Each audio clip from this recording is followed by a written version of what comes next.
I just wanted to come on here and talk very candidly about one of my favorite games and the Kickstarter to my favorite game series, Splatoon 1. Oh man, what can I say about this game that hasn't already been said? Well, first of all, let's start by why I'm here in the first place. If you haven't heard already, Splatoon 1's servers are expected to shut down. As a matter of fact, today is April 8th, 2024. And Splatoon 1 is about to die. This, I believe, will mark the end of all internet-based video games, transactions, eShop, and everything. eShop has already been down, but basically everything related to the internet, aside from just minor updates, are going to cease entirely. All online functionality has basically been terminated on the Wii U. And so I decided that I would revisit Splatoon 1, give it the last final hurrah. But I've already played the game. I'm not going to sit here and make like a gameplay video out of it. I'm just going to talk about it, really, and my experience growing up with this series anyways. To say this has been one of the most influential series in my life is an understatement.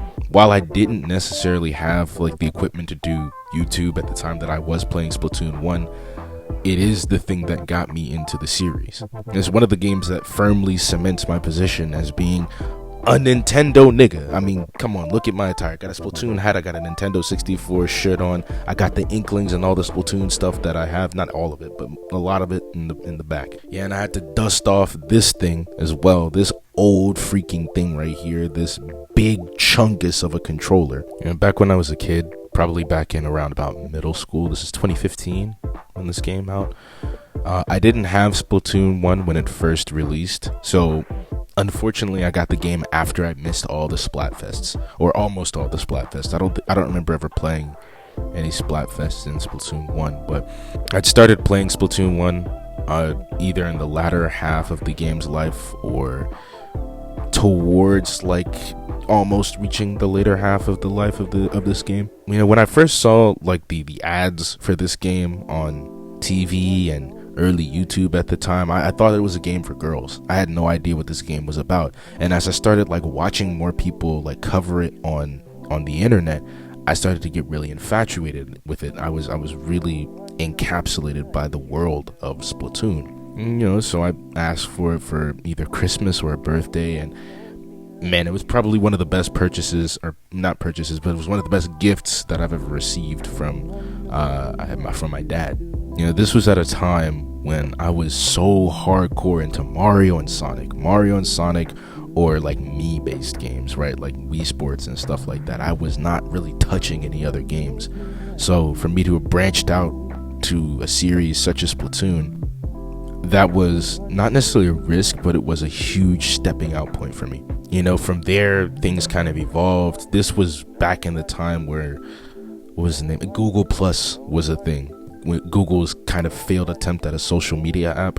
Basically, Google Plus worked like a crossbreed between Twitter and Discord, where you would have private like little communities, which are similar to Discord servers, where you could express your interest in certain topics, right? But then it also had a live feed like Twitter, so you would just it would be the flick of the press of a button, and you would be from either your live feed over to all of your communities that you were a part of.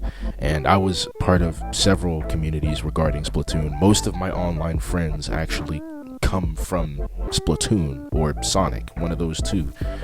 I remember joining this one server called like Gifted and Talented Inklings, and it was like the My Hero Academia of Splatoon characters. You would just create Splatoon OCs, and you would give them like some kind of superpower. It didn't even have to be nothing crazy. Like some people would give theirs like flaming ink, or some people would have theirs like their Inklings could swim in the water, and like I think one of them used water as a slosher as opposed to ink.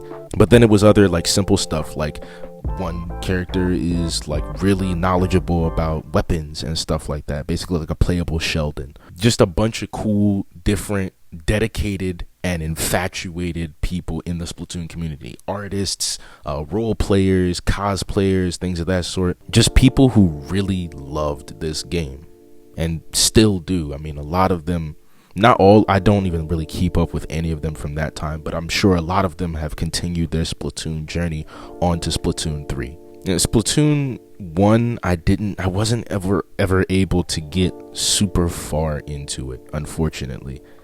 I was able to finish the story mode. I actually completed the story mode several times. I have on my Wii U. This is the same Wii U that I had when I first got the game, but back in the day, sound old. Back in the day, I used to create all these different accounts. I used to fill my Wii U up with different accounts so I could have different names for all my characters and go in and play every time. And sometimes I would create alternate accounts on Google Plus just so I could interact with other people like as a different character. This was at a time when I didn't know you could actually just like change your name on the fly. Like if you really wanted to, you could just go in and switch your name up. I didn't realize that growing up, so I always just made a new account if I wanted a new character as opposed to stick to one account. But like that set like the seeds in place for characters that would become like normal parts of my life, like Retro and Modon and Shirai and other kinds of characters that I'm working on in my free time. And while it isn't necessarily this game in particular, Splatoon as a series has been able to gift me, my character Gamma Centauri, an image, a face beneath the hood, a way to look, right? This was at a time when I was also developing who I wanted to be, what my online identity was to be. And Gamma Centauri, he didn't have a face. He was just a guy in a hood, but he didn't have a face underneath. And using the Inkling as a base and coming up with a bunch of different hairstyles, and eventually Splatoon 2 gave me a hairstyle that was close enough to what I wanted. I mean, it wasn't specifically this game, but this game was the grandfather of it all. I have to give massive kudos and respect to this game for that. And you know, there's even things to admire about this game that Splatoon 2 and Splatoon 3 just don't quite capture. The atmosphere. I feel like some of the pizzazz or some of the soul that's in Splatoon 1 is not quite present in Splatoon 2 and 3.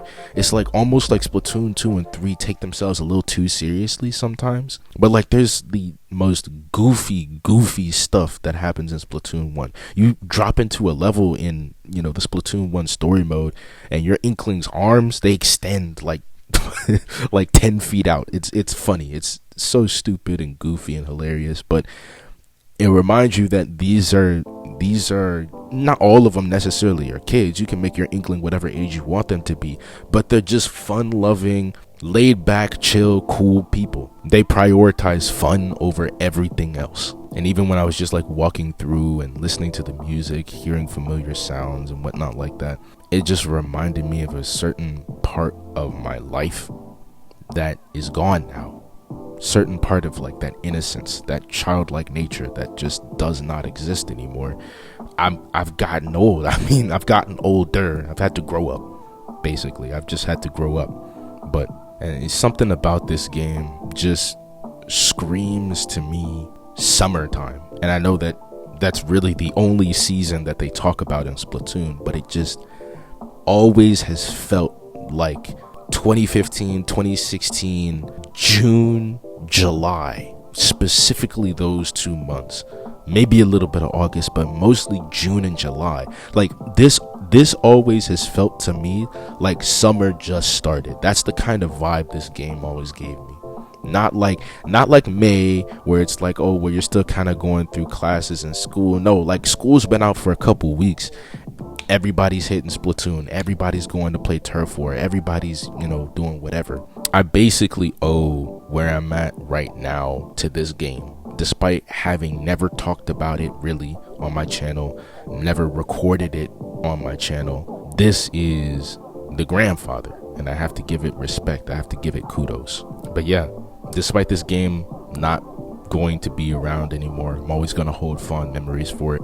It's not necessarily my favorite Splatoon game. It's not even really my favorite game, but it is the game that kickstarted a huge difference, a brand new era for me in my life. And for that, I will forever love this game. But unfortunately, it's come to this. We're within the final 24 hours of this game's existence. This is the final clothing rotation that we're going to get in this game's lifespan. Sayonara to Splatoon 1. hopefully I'll get back around to making some more content more frequently. School's just been really stressful for me. But hey, I mean, it is what it is. Rest in peace to Splatoon 1.